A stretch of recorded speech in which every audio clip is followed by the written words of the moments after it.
Reserve. The root of all our evil, it begins with the Federal Reserve. Hey, yeah, well, let's go back in time when everybody was so proud of America. I'm Tommy Salmons. This is year 0. Today, Scott Horton of the Scott Horton Show. I had Scott come on just about 50 minutes. He had a hard out that he had to get to another appointment. So I had him come on real quick so we could break down some of what's going on with Russia and Ukraine. I'm sure we'll get together here in a little bit. He's got busy weekends with the Libertarian conventions, and everybody wants to talk to him because he's the go-to foreign policy guy. So we chatted a little bit about like what we actually see, what the dissemination of information is, and where we see the lies, and what Putin is saying, and what the U.S. is saying, and how we should be viewing what is going on. So I'm sure, as always, you're going to enjoy this episode. But first, RyanBunting.com. For all of your graphic design needs, go to RyanBunting.com. As exposed from the Swamp Creatures podcast, Ryan Bunting is a great racist, a great libertarian, a great anarcho-capitalist, and a somewhat okay graphic designer. So, for all your racist graphic designs, go to RyanBunting.com for that racist in you. RyanBunting.com. And check out his new company at RyanBunting.com because he has a new website, but I'm too lazy to memorize that.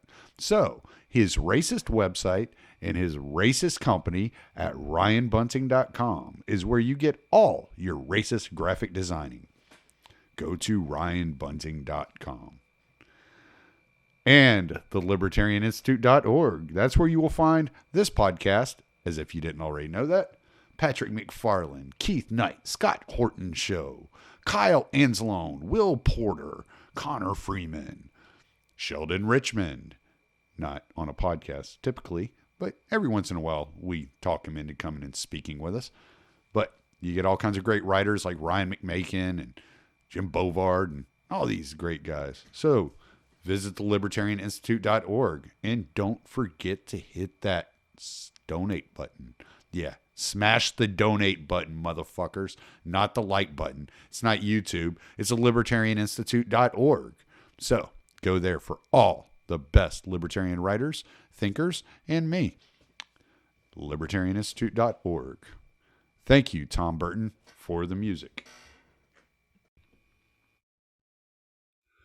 I am here with the great Scott Horton. What's up, buddy? How are you doing, my friend?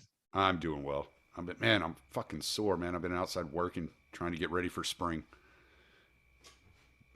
Got to grow shit. Yeah. Well, the boat's in the shop, but it should be fixed by then, man. So Nice. hopefully you and the wife will come up and see us. Yes, hopefully we can get up there here soon. Well, Look, it's only broken like half the time. The other half of the time, it's not broken. that's what my dad told me. He said, I got a boat, and he goes, I figured out what boat stands for. Break out another 1,000. Yeah. That's My buddy Mike, he said, you want to know what it's like to own a boat? Stand in a cold shower and tear up $100 bills. Sounds about right, too. That's about right. Yes. But so we got major war news, and so you're making your rounds, and So, I guess it wouldn't hurt to get into like the history of the Ukraine, the Russo-Ukrainian war, which, if you ask me, this is just an extension of what's been going on for the last 8 years. This is nothing new, and I think it was Vladimir Putin, defense advisor, said the other day that this isn't the beginning of the war, that this is the end of a war, and it doesn't shock me to hear them say that they view it that way. So let's get into a little bit of this history so we can break it down for everybody. sure. Yeah. And, I don't know, by the time most people hear this, if you go to my YouTube channel, my new speech will be up there. I gave a 2-hour-long speech on Saturday to a group of libertarians in Utah, the Libertarian Party and the Mises Caucus there, Cool. explaining every bit of this to the nth degree. I think I'll probably be giving that speech more now. Yeah. If people Yeah. will give me that much time, I don't know. Anyway, I mean, man, it's a hell of a thing. What's going on and the history behind it. But to boil it down, it's like this, Tommy. America is as responsible for this as Putin is. And I don't think that he had to do what he did. And I don't think, as I tried to say in the speech, I think what he did was unreasonable, but it was rational. And they say, oh, he's got a mood disorder, or oh, he wants to be the next czar or Joe Stalin and recreate this and that. And I think that essentially those are all stand-in arguments for admitting that the Americans picked this fight. And, you know, the other day I had a guy on my show, Joe Cirincione, who's a nuclear weapons expert and runs around with the Democrats. Real smart guy.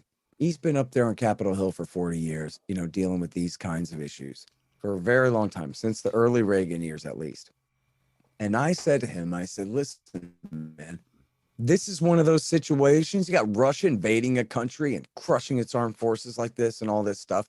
This is one of those things where, man, the pressure to stay inside the consensus that this is a matter of evil and aggression, pure and simple, black and white type thing, the pressure to conform to that narrative, especially like in DC and New York in the halls of power, must be so strong, except that in this case, probably more than 100, but somewhere near there, but a huge number of all of the most important people in the foreign policy establishment in the United States warned against expanding NATO into Eastern Europe.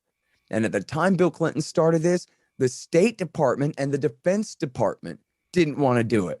Robert Gates, the former head of the CIA, didn't want to do it. Brent Scowcroft, George H.W. Bush's, quote, alter ego and best friend and national security advisor and co-author of Bush Sr.'s memoirs, said not to do it. McNamara, who was the Secretary of Defense during Vietnam, said not to do it. And on like that. There's 100 of them. George Kennan, who coined the containment policy against the Soviet Union.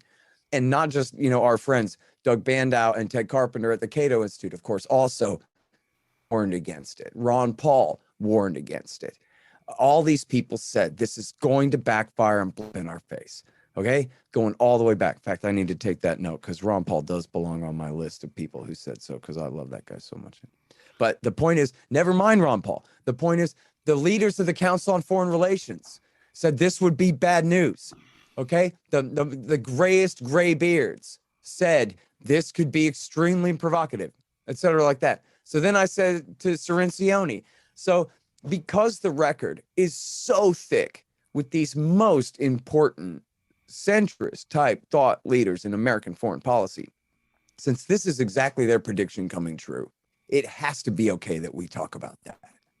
It cannot be the case that we have to sit here and pretend they hate us for our freedom or some kind of crap. It cannot be the case that this is just about, oh, Putin's ambitions.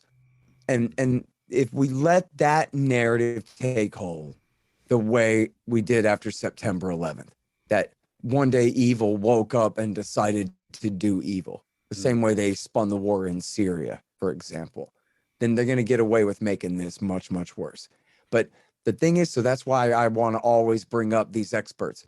I mean, Brent freaking Scowcroft, General Scowcroft, Bush Sr. essentially himself. I mean, this is the guy that when Bush Sr. was trying to stop his son from doing Iraq War II, he had Brent Scowcroft write an article in the Wall Street Journal called Don't Attack Saddam and explaining all the reasons why not to do it. That was the father communicating to the son. He used Brent Scowcroft to do it. Okay? That's who Brent Scowcroft is. And he said, don't do this. You're going to provoke the Russians. They all said it.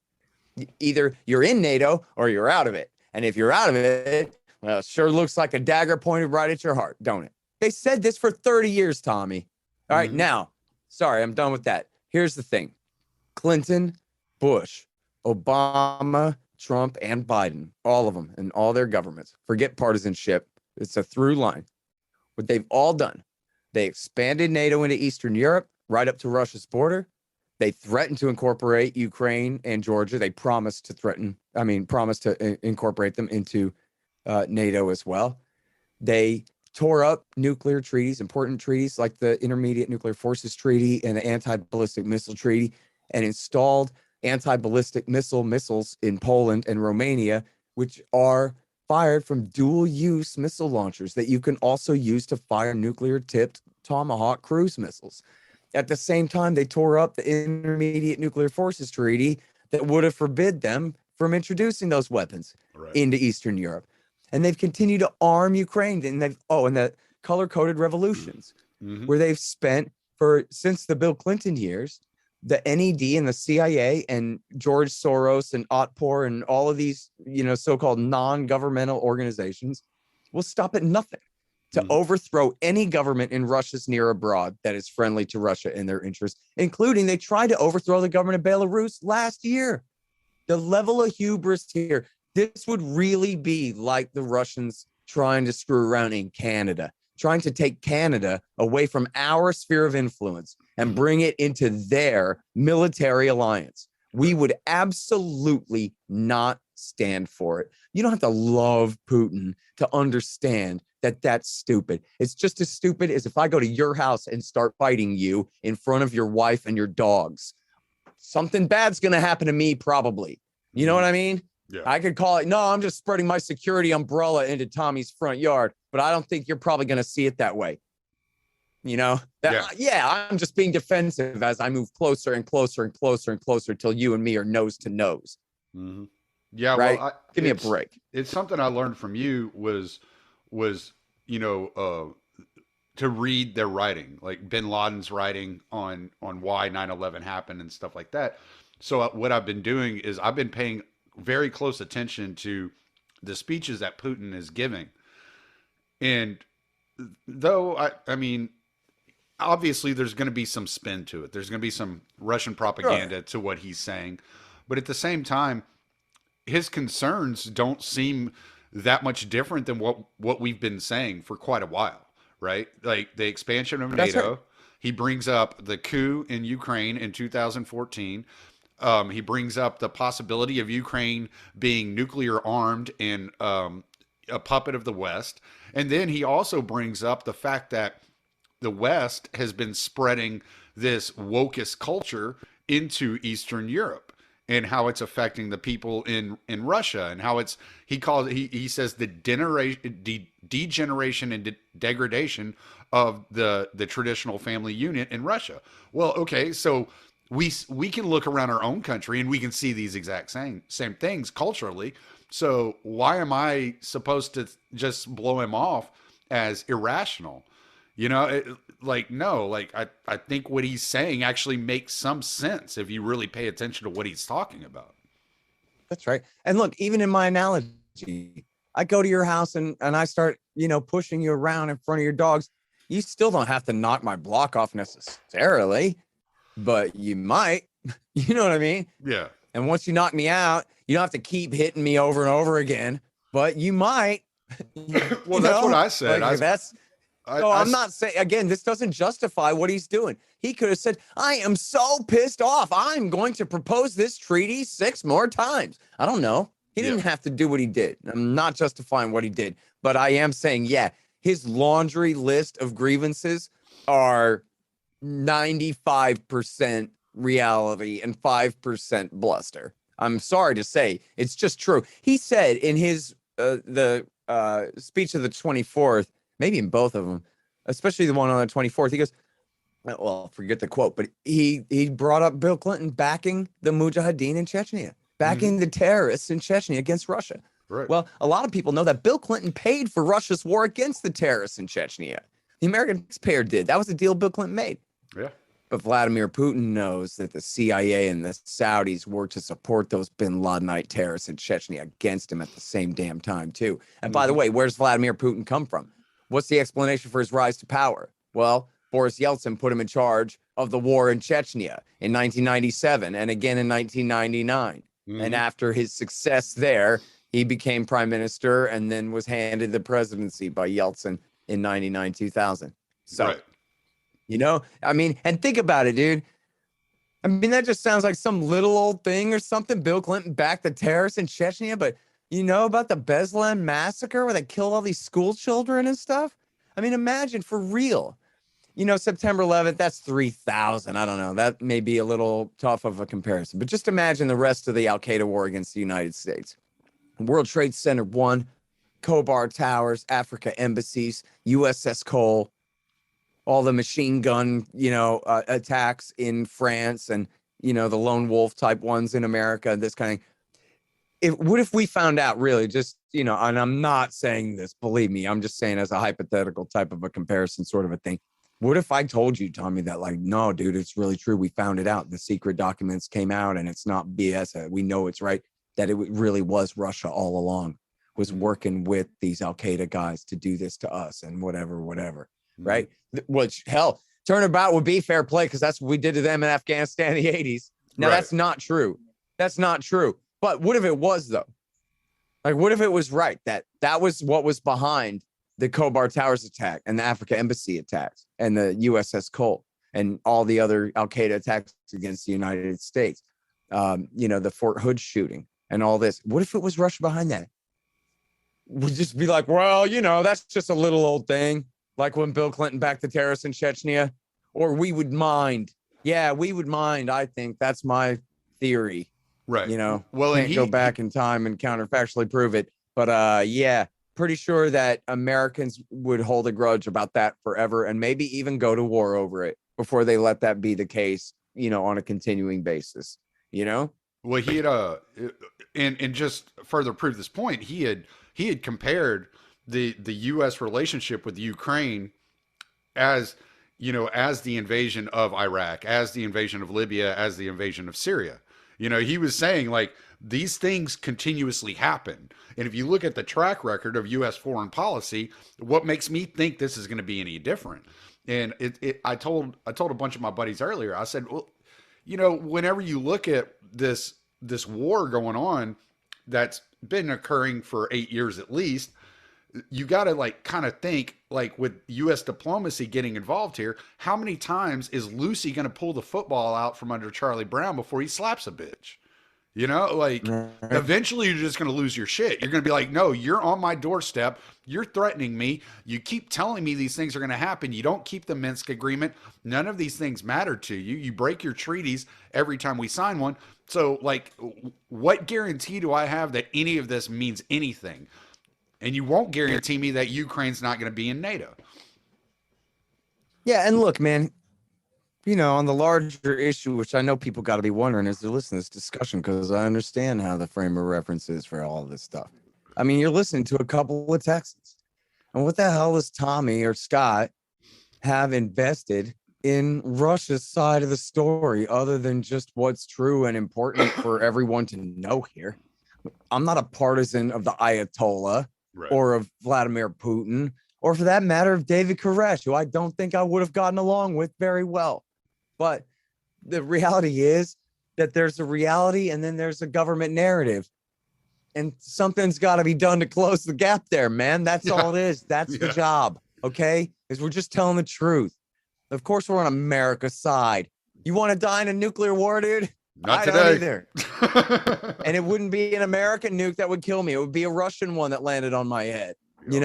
I'm on the side of not getting in a war with Russia, which I think, is also the side of all of humanity wants to see America and Russia not fight because they'd all died too of starvation.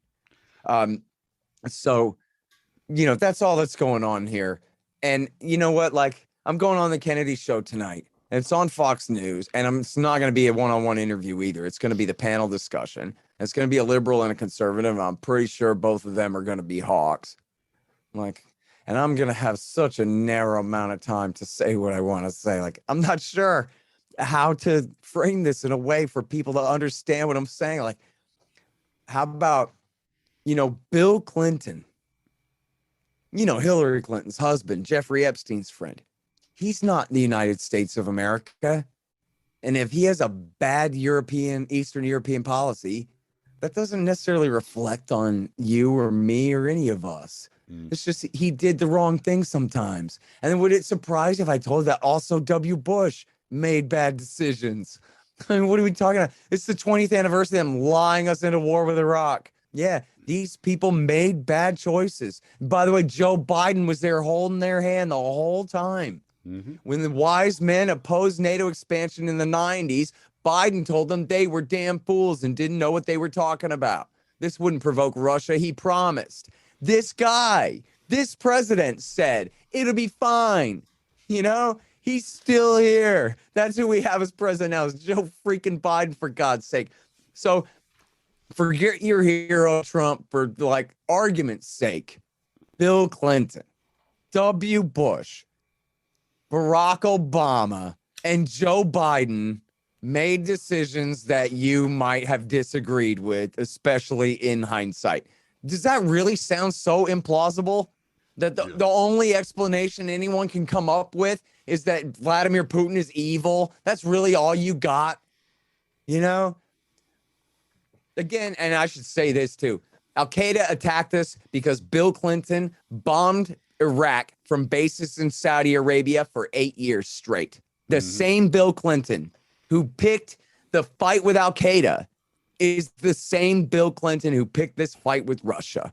The same guy who traveled around the world on the Lolita Express, including to Thailand. That guy decided this would all be a great idea. So it must be true. Yeah. That's like saying Khrushchev decided Crimea belonged to Ukraine, so it must be true. Well, I don't care what Khrushchev said. Crimea's belonged to Russia since 1783. Belongs to Russia like Massachusetts belongs to the USA. Are you kidding me? This whole thing is completely stupid. Like literally 1783, that's the year that Ben Franklin and John Adams and John Jay went and signed the treaty with Britain to end the Revolutionary War, Tommy. That's before Vermont seceded from New Hampshire, dude. Okay? Before the Constitution was written 4 years later and implemented 4 years after that. Yeah. Bah, humbug. Well, you know, it's been one of the things I said the other day on Twitter was like, wait, Putin has been on the world stage for 30 years. All the psyops and that the USA, the CIA especially, has pulled out of their ass since the 40s to learn psychological behaviors and to investigate how to manipulate people. They don't have any idea of why he's acting the way he's acting. It's just he's crazy. He just suddenly went crazy. Just suddenly. That's right. Condoleezza Rice went on Fox News and said, yeah, no, this is a different Putin than the one I knew. Well, but yeah, no, it's not. No, it is not either, actually. It is him. It ain't his second cousin that looks just like him. It's exactly the same guy. Right. What could she possibly be deflecting from, Tommy? Could it be that she brought the Baltics? Personally, she literally herself brought the Baltics into NATO, tore up the anti-ballistic missile treaty, installed dual-use missile launchers in Poland, promised to bring Ukraine and Georgia into the NATO alliance?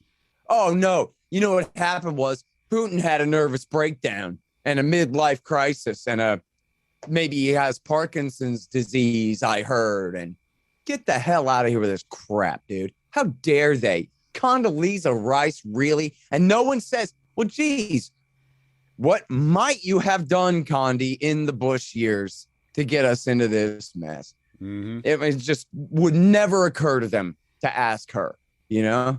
What changed? No, it's just, you know, I think he woke up on the wrong side of the bed is what it is. Yeah, that's a pretty good theory. Yeah, I always turn nukes on when I wake up on the wrong side of the bed. So when he activated his nuclear defense, like what is he reacting to there? I Honestly, man, I've been traveling this weekend and I'm a little bit out of touch on all the very latest news. I have not been able to devote the time to really diving into all the different, like, if there was alleged justifications for that or not. I believe what I heard over the phone on literally the telephone game was that he claimed that this was a response to the economic war that we launched against him. Oh, okay. And I'm not sure if those things are actually connected, if he said that or not, or if he meant that as a warning, quite literally. I think the claim was, this is a warning that no one else ought better intervene here. But he already said that. Now, well, he did say I'd have been amazed if the Americans, if there was actually something happening that he was, directly warning against. And the Americans and the Germans and the French and the whoever are not coming. I mean, they promised to send weapons across the border from Poland, but I don't even know if they're really going to go through with that, dude. Yeah. I mean, they just get hit, right? I don't know. I just know he said it was a response to NATO rhetoric, but I hadn't really seen any rhetoric suggesting that this was going to amp up. So I just, well, Biden did not go to DEFCON 2 over it or anything like that. I read that this morning. I don't know that for sure, but I read Max Abrams, who I follow on Twitter, is a professor at Northwestern University or Northeastern University. I don't know. North something, one of those directions. He's a really smart guy. And he was saying, congratulations to whoever advised Biden to ignore Putin's nuclear escalation and not respond in kind. Thank God for that, Yeah. We don't need that. And Biden said, he goes, listen, I'm going to send some troops to the Baltics, but just like a couple thousand who wouldn't be good in a fight for more than a minute. You know what I mean? Right. If it really came to a full-scale invasion of the thing. They're like essentially decorative forces there, which I don't think is a smart thing to do at all. It's provocative without being enough to even defend themselves. It's a crazy thing to do. It's like having guys sleep in a barracks in Beirut without adequate armed guards. Or in Kobar,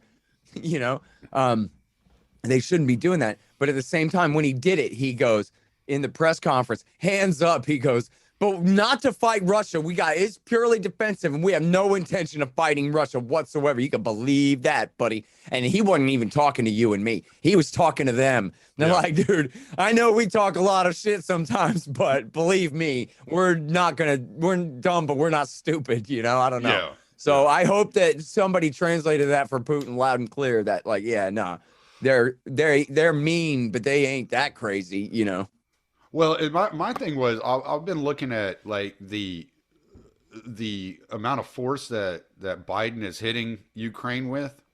It really seems very limited in comparison to what he could be doing. He only, from what I understand, he only sent 50,000 troops in. When they have honestly, man, I'm not up to date on that. I wish I could comment on that. I mean, I think it's enough that I've seen people say, "Oh, he's losing the war, and the Ukrainians are handing him his ass and all this." Well, he's only fighting with a couple of fingers, not a whole fist, much less everything he's got. I mean, the Russians. That's what I understand. That it's thank just goodness kind of he's holding back, and and I think, people's worst fears are that he's just going to come in and start bombing the cities to rubble and all this kind of stuff. But that just has not been happening. He's hitting military targets, and surely he's lost some guys, but I don't think that. Essentially, the only question is, what does he want? The question is not what can he get. He can get every last square inch of that soil if that's what he's determined to do, and everybody knows that. It doesn't sound like that. It doesn't seem like that's what he's trying to do. It really seems like this. I mean, I don't know. I mean, they were bombing the crap out of Lviv, but that doesn't mean they want to occupy it and keep it. And he'd be crazy to try to occupy the far west of the country. It would be. I mean, see, here's the problem, Tommy. We spend all our time criticizing the West for their role in this thing, but just looking at what the Russians are doing and how it's working for them. And this invasion is a government program, right? Mm-hmm. So what do you expect except a bunch of bad choices to get amplified and repeated?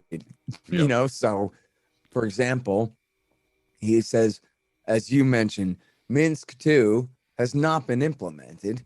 And there's still this low level, if you call it that, civil war. It ain't low level if it's your loved one getting exploded, but it's much less than the fighting was in 2014 or 15. But you have this kind of, constant artillery shelling back and forth and this kind of thing.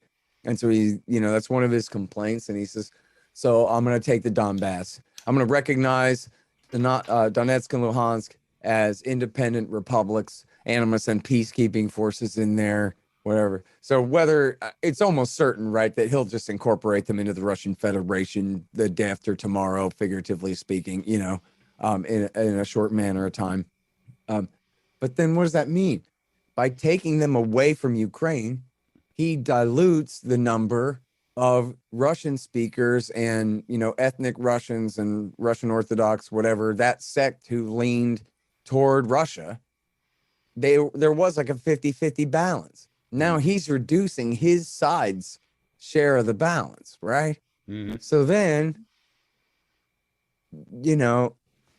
and then also you got the thing where, well, geez, now we're in the Donbass.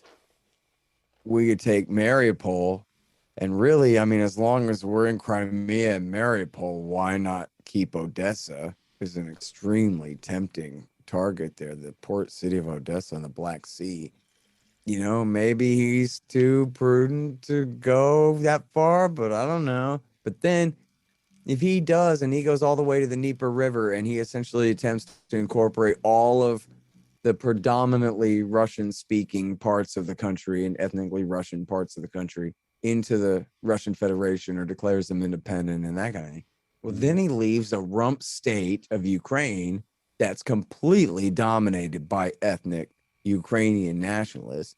He's leaving any Russians on the other side of the line now. Now he's really leaving ethnic Russians in the enemy's territory type thing like that on the wrong side of the line. For anyone who's left there, they're going to be the victim of severe cleansing. And then what's he going to do? And he's going to leave now a rump state dominated by the right sector and Svoboda Party and all these guys with no kind of Russia-leaning balance against them in the country at all. Well, now he's got to conquer their ass too. So now he ends up marching all the way to Poland and Romania. I mean, that's the logic of his project. I sure hope he doesn't go that far, but I'm just saying he's putting himself in a big, stupid situation. And then if he does that, if he conquers the far west of the country, now he's right on the border of Romania and Poland. He just gained himself 2 new NATO allies on his border. Now, what's he going to do? Threaten them? They better drop out of NATO before they're next, which he could do. He could say, you know what, as long as I'm calling bluffs here, you guys promise not 1 inch east of Germany, and I'm holding you to that. I mean, I don't know, man. I guess depends on how much success he has. But, it's not that powerful of a country, for them to, and they didn't like the old days. We're like, oh, yeah, but no, the more he conquers, the richer and more powerful his empire gets. Like, nah, the more he conquers, the more trouble it is, the more expensive it is, the more people he's got to keep pressed at a higher cost. And it's almost certainly all counterproductive. But he is calling bluffs this week. Tommy, what can I say? And America's bluff that we will extend our so-called security umbrella, which is not a really effective missile defense shield that'll keep nukes off you. No, it's not an umbrella like that. It's just that we're such tough guys that if you're our friend, no one will ever, ever, ever mess with you, because then they'd be messing with us. And then the law is nobody ever better call our bluff. Because if they do, then we have to have a thermonuclear war. And right now, people should understand that the U.S. government has signed up the American people to fight and die for Latvia, Lithuania, and Estonia, Hungary, Slovakia, and Slovenia, the Czech Republic, and Poland. I mean, this is bananas that we should. And in fact, for that matter, even Croatia and Bosnia. I'm almost certain, and North Macedonia and Montenegro have been brought into NATO. So if Vladimir Putin decides he wants Montenegro, then that will be treated as an attack on the United States of America. Montenegro is our eastern frontier. Yeah. And I have to give up Austin, Texas for that and die to keep Russia from dominating far eastern Europe. east of Austria, east of Poland, we're talking about here. Far Eastern Europe. Yeah. But I got to threaten nuclear war to keep them out of there. It ain't right, man. It doesn't make any sense. And you know what? Quite literally, man, it's not 199 years since the Monroe Doctrine. And the Monroe Doctrine, you can read the speech yourself. The Monroe Doctrine says, you stay out of the Americas and we will stay out of Europe. Yeah. Yeah. Well, how about that? And on both points, imagine if the Russians were fucking around like this. We're cussing on your show today, right? Always. Yeah.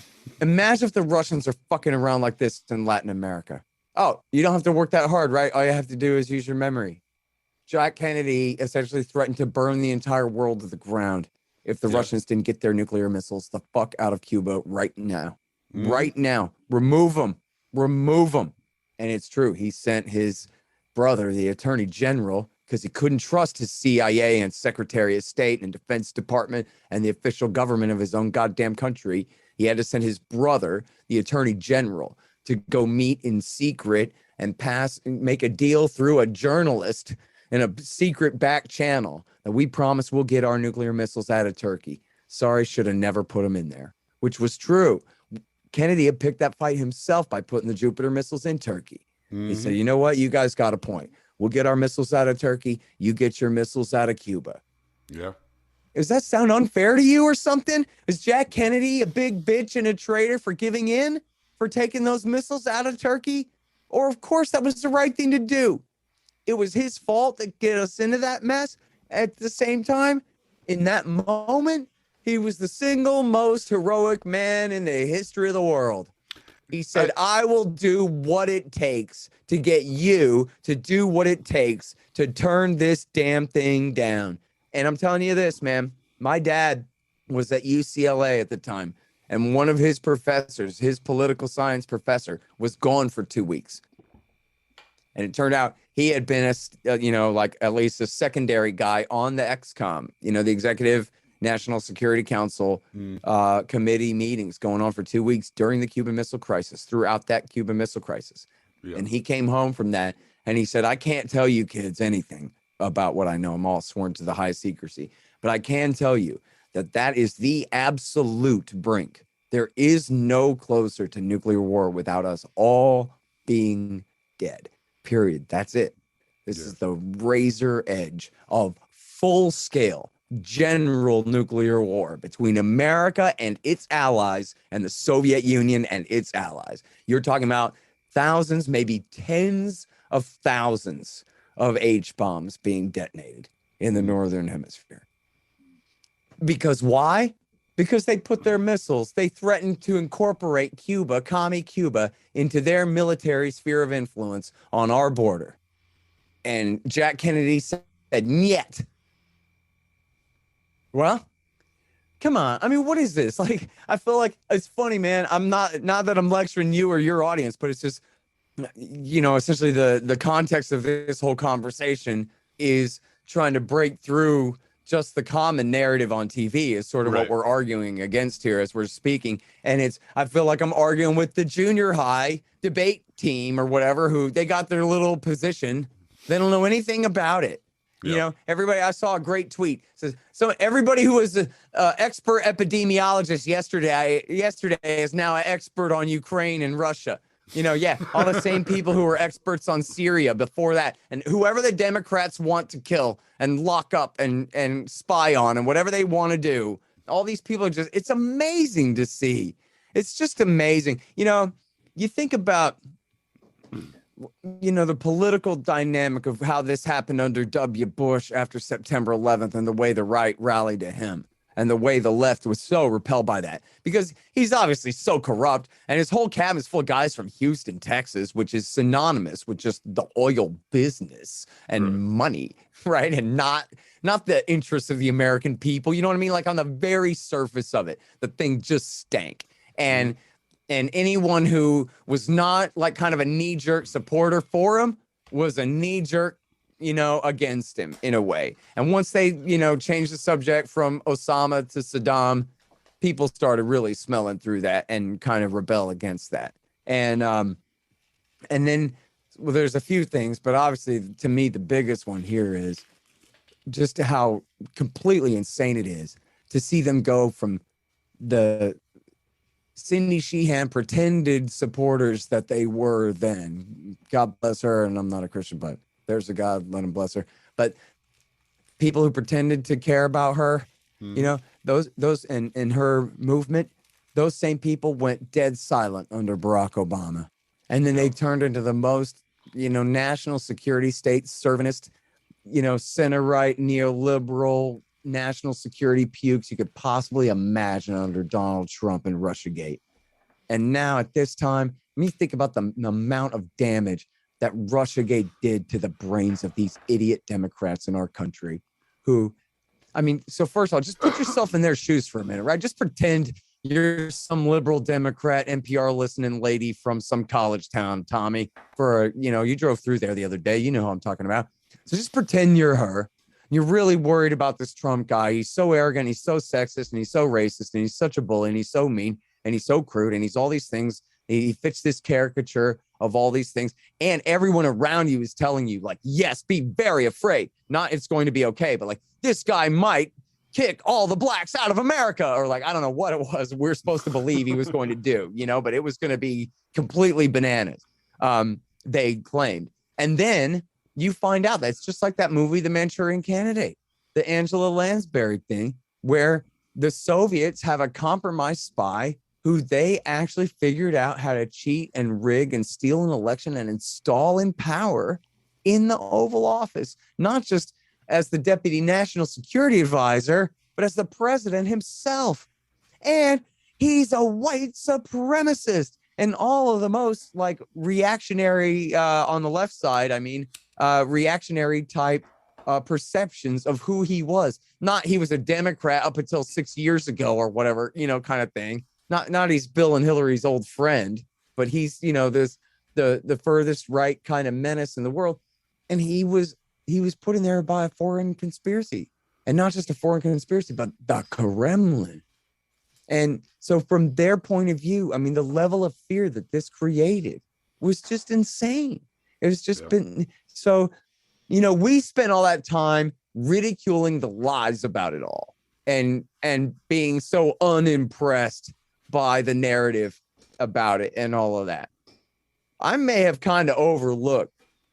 I mean, I guess not really. I saw on Twitter at the time, I saw out in the world at the time, just what an effect it had on these people. But so now you look back on it and look at how they're behaving about the current situation. And to them, this is a continuation of the same scandal that this guy Putin somehow turned himself into Adolf Hitler and turned himself into America's greatest enemy, just like Mitt Romney was always right and all of this kind of narrative. And it's hard for them to go back to that. In fact, it took Donald Trump denouncing George Bush to get Republicans to finally say, yeah, he really was a lousy president. Yeah, we probably never should have done those Middle Eastern wars. It wasn't even ISIS taking over Iraq. You know what I mean? It wasn't even that. It was Donald Trump saying, man, we should have never done that. That W. Bush is an idiot for doing that. And they finally were like released from their contract with Satan that they had to support this kook just because he had an R by his name. Now they had a new, bigger, better R who was saying it was okay to hate this guy now. So they're like, okay, good, screw him. I mean, and Hurricane Katrina helped, but it was really Donald Trump that like finally blew W. Bush away. You know what I mean? But so what's going to do that for the Democrats and Russiagate? Like, how long is it going to take, Tommy?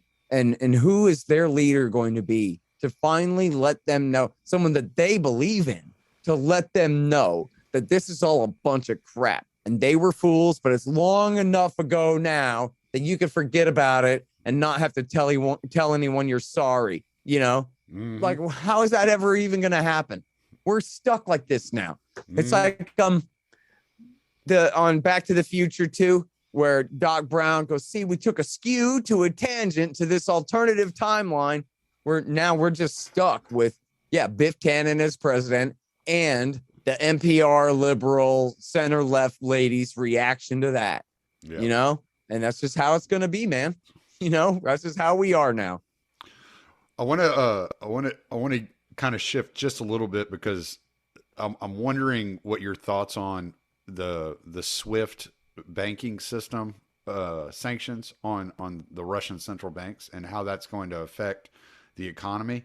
I think it's interesting that they haven't touched the oil and gas industry.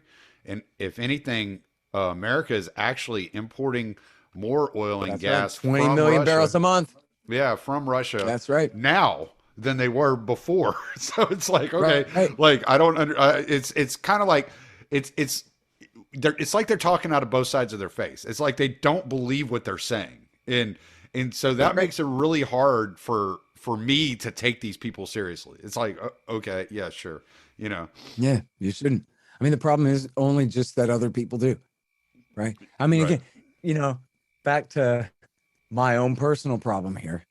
I got to be able to say all of these things on the Kennedy show tonight somehow in the space of a minute and a half. And like, the last time I was on, I had about 4 or 5 minutes, but that ain't much time. And by the time I got to Hunter Biden's fortune, that was the end of the segment. I was not able to get from that tangent. That was just a tangent. Yeah. But once I was done with the tangent about Hunter Biden's fortune there in Ukraine, that was it. Time to go to commercial. Right. I'm like, man, I had some more stuff to say, a ton. And tonight it's going to be in a panel, and I'm worried I'm going to be like in a screaming match with 2 bozos or something. I don't know who they are, but I presume that they're hawks and that they're going to be interrupting and mad and talking over me probably in the Fox News fashion, Yeah.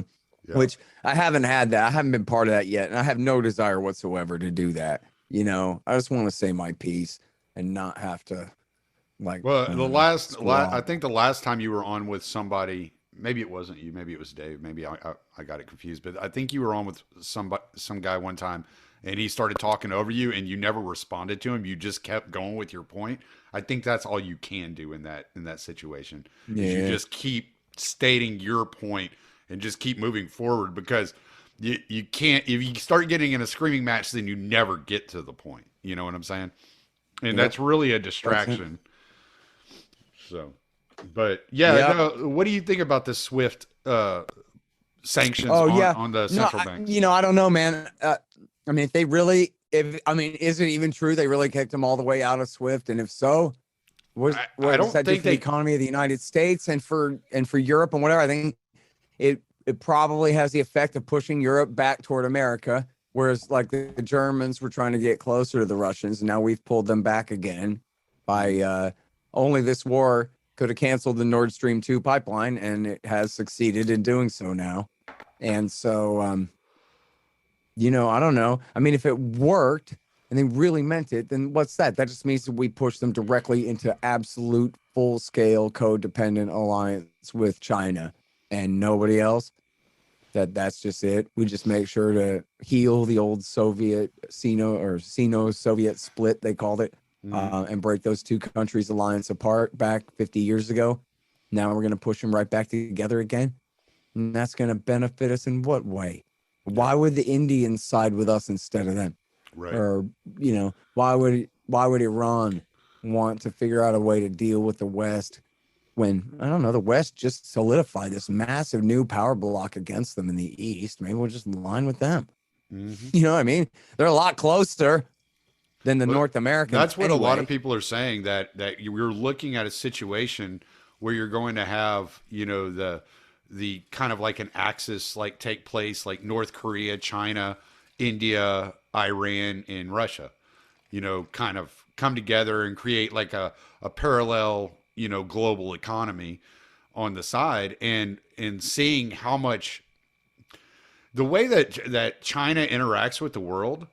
It's hard to believe if you put it on, if you set it next to the way that the U.S. interacts with the world. It's hard to believe that the continent of Africa is going to side with America over China, because China is pumping in economic, like they're pumping in the economy into Africa. They're in South Africa building up the infrastructure. They're in these countries building infrastructure, whereas the U.S. is militarizing. And it's like, okay, I can choose between my allies. I can choose the country that is building my infrastructure, or I can choose the country that is bombing my infrastructure. Like, who am I going to choose?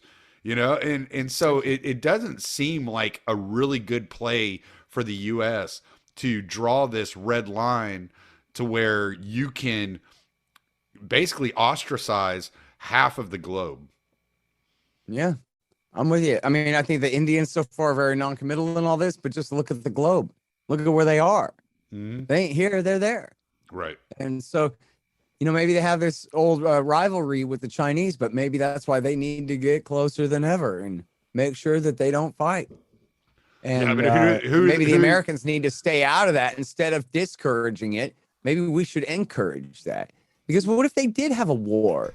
They've been to war many times over the line in the Himalayas. Mm-hmm.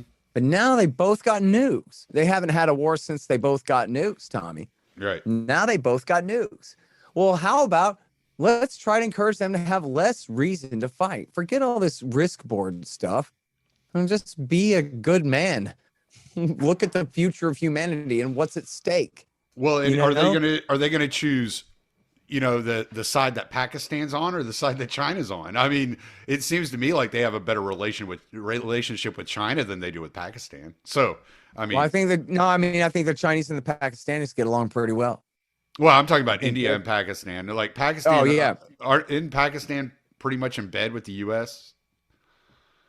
Yeah, I mean, the U.S. is in bed with both India and Pakistan and kind of frenemies with both, too, I think, because India is big enough to be somewhat independent from us, although they don't seem to really cross against America's wishes very often or anything like that. And the Pakistanis, of course, are our very close allies who also financed our deadly enemies in Afghanistan against us for 15 years. So there's a little bit of a, but they helped us back the terrorists before that. So, you know, with friends like these, who needs enemies? Mm-hmm.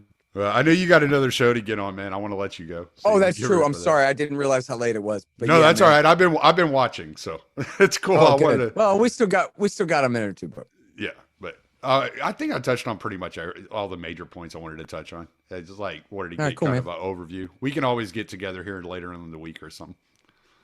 Right on. And listen, by the time this is up again, I did a 2-hour-long speech. I know, but what are you going to do? That's the story. Yeah, well, I'm gonna turn this one around today, so it's gonna be up this afternoon. So.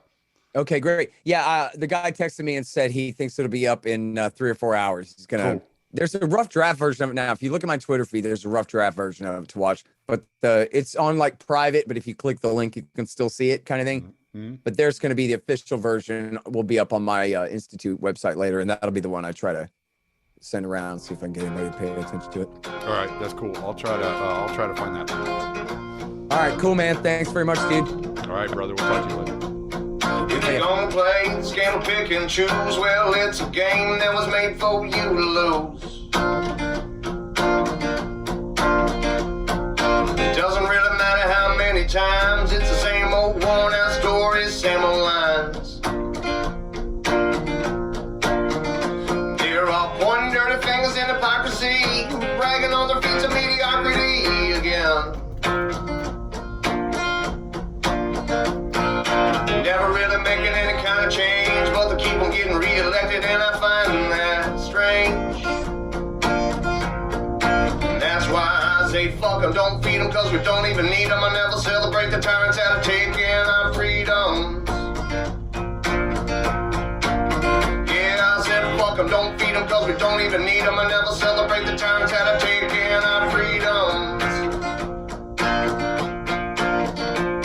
What's it gonna take for you to see that we're living in a rigged democracy? People stand in line for the things that they've been choosing, paying no attention to the rights they keep on losing. But they all gather in the rallies and they chant their names on goddamn well that it's all gonna be the same. Just 4 more years of war and taxes, 4 more years of them grinding down their axes. And that's why I say fuck them, don't feed them, cause we don't even need them. I never celebrate the tyrants that have taken our freedom.